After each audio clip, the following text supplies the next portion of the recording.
지금 조그만 라디오를 가지고 이렇게 배우는데 너무 잘 세워지고 있습니다. 우리 오늘 은혜 받을 말씀은 창세기 11장 1절부터 9절까지 말씀입니다. 우리 1절부터 9절까지 다 함께 한 목소리로 읽겠습니다. 온 땅의 언어가 하나요 말이 하나였더라. 이에 그들이 동방으로 옮기다가 신할 평지를 만나 거기 거류하며 서로 말하되 자 벽돌을 만들어 견고히 급자하고 이에 벽돌로 돌을 대신하여 역청으로 진흙을 대신하고 또 말하되 자 성읍과 탑을 건설하여 그 탑 꼭대기를 하늘에 닿게 하여 우리 이름을 내고 온 지면에 흩어짐을 면하자 하였더니 여호와께서 사람들이 건설하는 그 성읍과 탑을 보려고 내려오셨더라. 여호와께서 이르시되 이 무리가 한 족속이요 언어도 하나이므로 이같이 시작하였으니 이후로는 그 하고자 하는 일을 막을 수 없으리로다. 자, 우리가 내려가서 거기서 그들의 언어를 혼잡하게 하여 그들이 서로 알아듣지 못하게 하자 하시고 여호와께서 거기서 그들을 온 지면에 흩으셨으므로 그들이 그 도시를 건설하기를 그쳤더라. 그러므로 그 이름을 바벨이라 하니 이는 여호와께서 거기서 온 땅의 언어를 혼잡하게 하셨음이니라. 여호와께서 거기서 그들을 온 지면에 흩으셨더라. 아멘. 오늘 제가 우리 함께 은혜 받을 말씀은 바벨의 상승 교만이라는 제목으로 함께 은혜를 나누도록 하겠습니다. 상승하면 뭐예요? 올라간다는 뜻이에요. 올라간다는 뜻이에요. 근데 바벨이 바로 하나님을 대적하고 하나님과 높아지려고 함께 하려고 막고 성을 만들고 또 성을 쌓고 이러한 모습이 오늘 우리 읽은 말씀 중에 있습니다. 그러면 모든 사건, 모든 일 뒤에는 바로 배경이 있습니다. 배경. 이들이 왜 신할 평지에 이르러서 성을 쌓고 하늘에 닿게 하고 우리의 이름을 내자 했을까요? 이들은 바로 어, 노아 홍수 이후에 노아의 가족들로 인하여서 그 가족들이 번성하고 번성하면서 한 가족 그들이 무엇을 보았어요? 온 지면에 모든 사람을 하나님이 어떻게 했어요? 죽이셨잖아요. 노아 가족만 살았어요. 노아 가족만 살았는데 그들이 세 아들, 세 자부, 노아와 노아 부부. 그러니까 그들을 통하여서 어떤 걸 들었을까요? 홍수에 많은 사람들 다 죽고 우리만 살았다. 이렇게 많이 들으며 살았을 거 아니에요. 그래서 그들이 바로 노아 홍수의 사건을 생각하고 모든 사람들은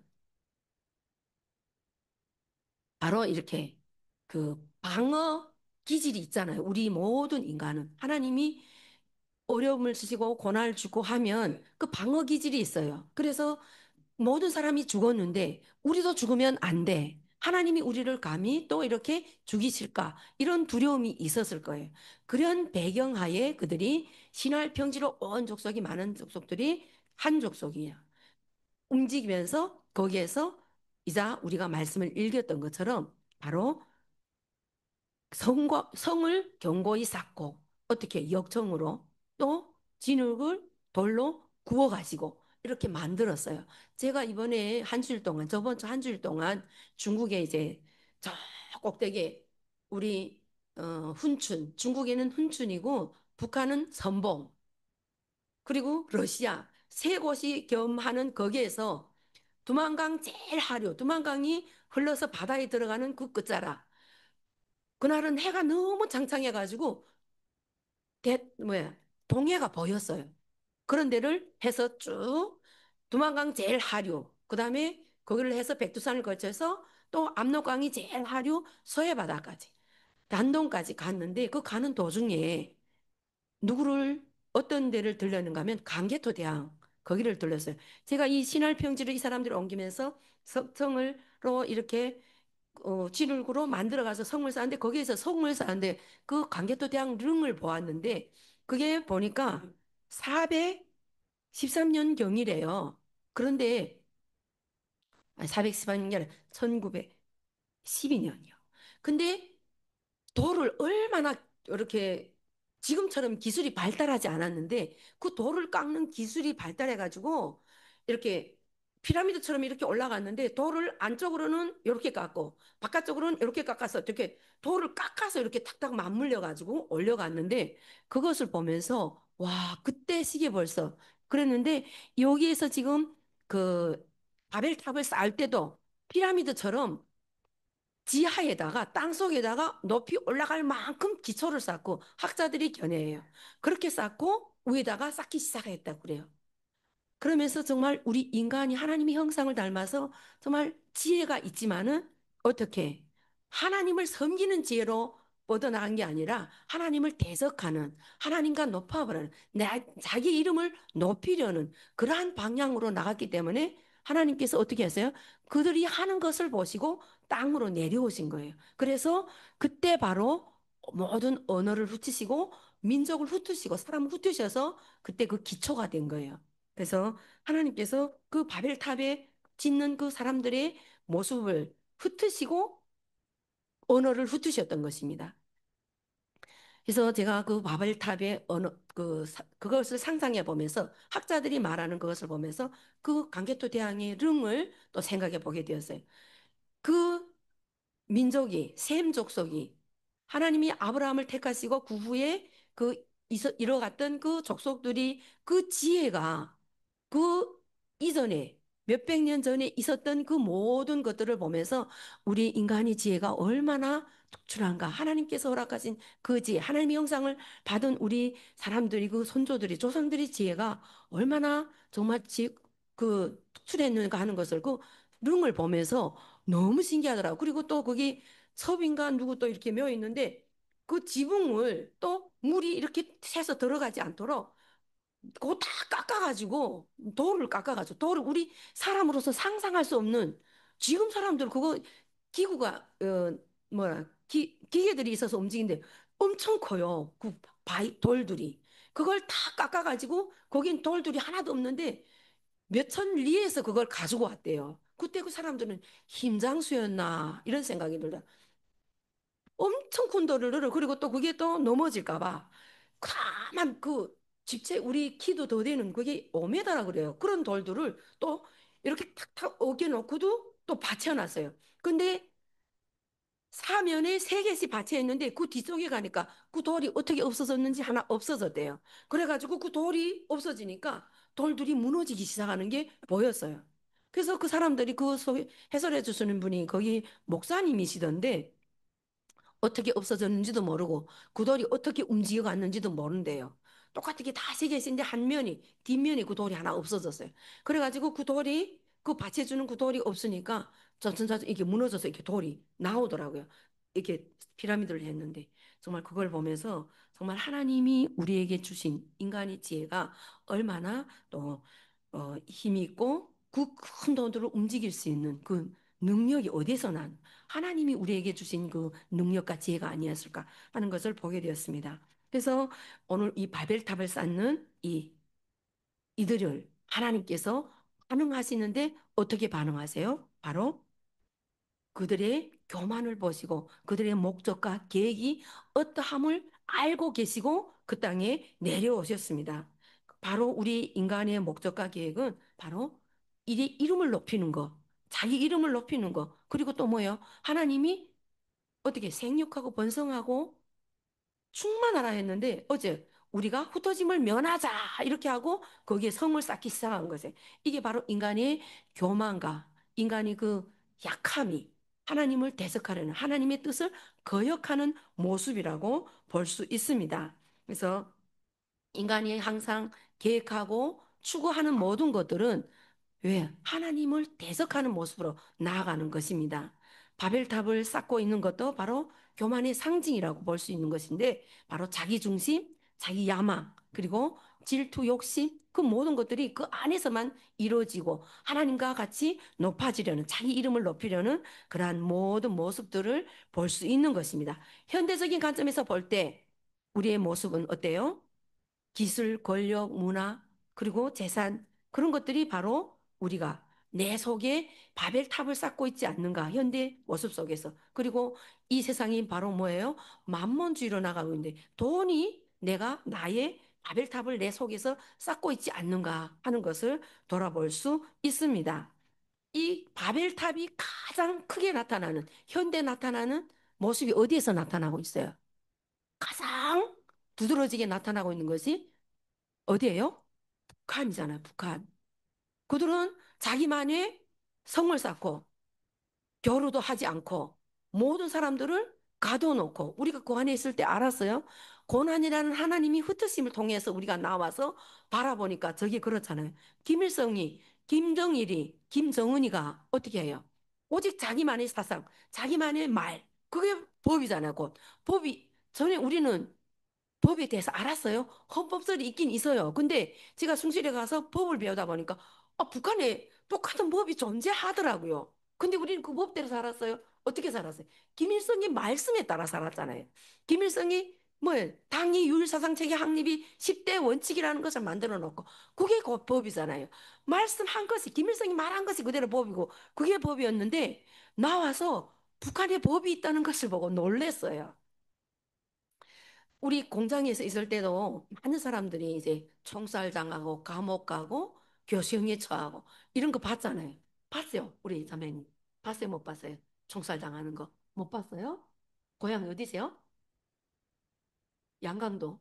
아, 거긴 우린 청진이라는 그런지 우리 전도사님들 아들 10살 때부터 아마 총살하는 거 다 봤어요. 그 집 앞에서 공장에 나오는 그 슬라그 그 모래 그 저기 이렇게 산이 있는데 이렇게 총을 쏘면 뒤에가 거기에 막아서 헛나가도 방지할 수 있도록 그 앞에서 우리 집 딱 바로 앞이에요. 이런 것들을 보면서 공포 정치를 하는 거예요. 김일성이 그래가지고 지금 저 문은 모여는 게 왜 모여래? 온갖 거짓말 다 했잖아요. 속이고 거짓말하고. 그러니까 그 인간의 가장 드러나게 사용된 그 바벨탑이 저는 북한이라고 생각해요.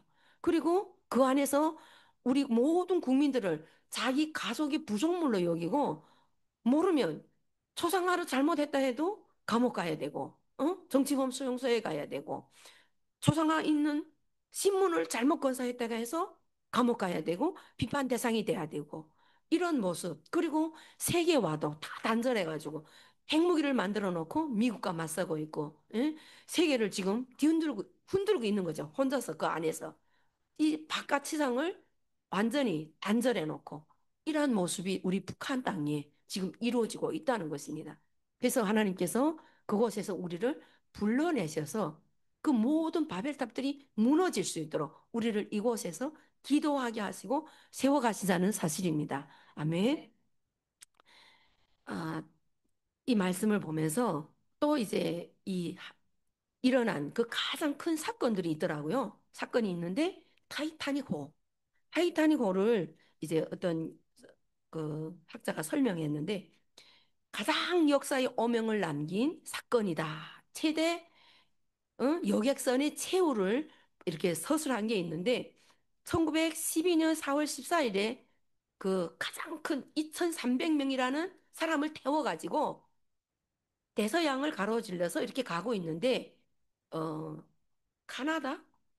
캐나다에 있는 동부 해안을 이르렀을 때 그 해안 통제소에서 연락이 왔대요. 무선이 왔대요.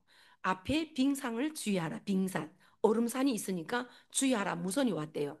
근데 항해사는 그 큰 배, 인간의 힘을 의지하고 설마 이 큰 배가 빙산 따위 위에 넘어질까? 깨질까? 이렇게 하면서 그 선상한 데다가 그거 전달 안 했대요. 전달 안 했는데 가만히 생각해 볼까 계속 이제 지나가면 시간이 갈수록 그 무선이 계속 오는 거예요. 그래가지고 그래도 저기 뭐야 신고는 해야 되겠지 하고 그 선상한 데다 그랬대요.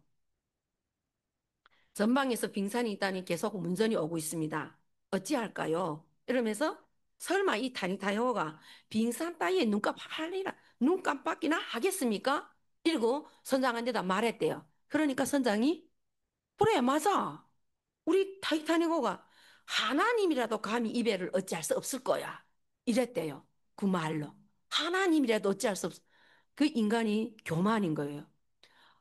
아니, 그 인간이 만든 배를 가지고 하나님하고 비교하겠어요? 하나님이라도 어찌할지 못한다. 근데 수십 킬로를 못 가서 그 배는 깨졌다는 거예요. 빙산에 부딪혀가지고. 그래서 2,300명이 탔는데 700명이 건진받았대요. 이것을 보면서 우리 인간이 얼마나 무지한가 하는 거예요. 하나님을 어떻게 자기가 만들어 놓은 배가 하나님이 어찌지 못할 거다. 이렇게 감히 말할 수 있는 거예요. 오늘 우리도 마찬가지예요. 삶 속에서 우리의 내 속에 있는 이 바벨들이 얼마나 무서운지를 조그만 것들이 있다 하더라도 우리는 하나님을 두려워야 하는 거예요. 그래서 우리 다윗 왕은 항상 그러잖아요. 항상 하나님 저를 구원해 주시옵소서. 저를 구해 주시옵소서. 우리 다윗이 위대한 것은 바로 하나님 앞에 항상 무릎 꿇으며 하나님 앞에 구했다는 것입니다. 그래서 하나님께서 다윗을 뭐라 그래요? 아무리 죄를 짓고 순간순간 있지만은 다윗은 내 마음에 합한 자다 이렇게 말씀하신 거예요. 우리가 하나님 앞에 서 있으면서 하나님을 따라 산다고 하면서도 내 안에 이런 바벨탑들이 있지 않는가?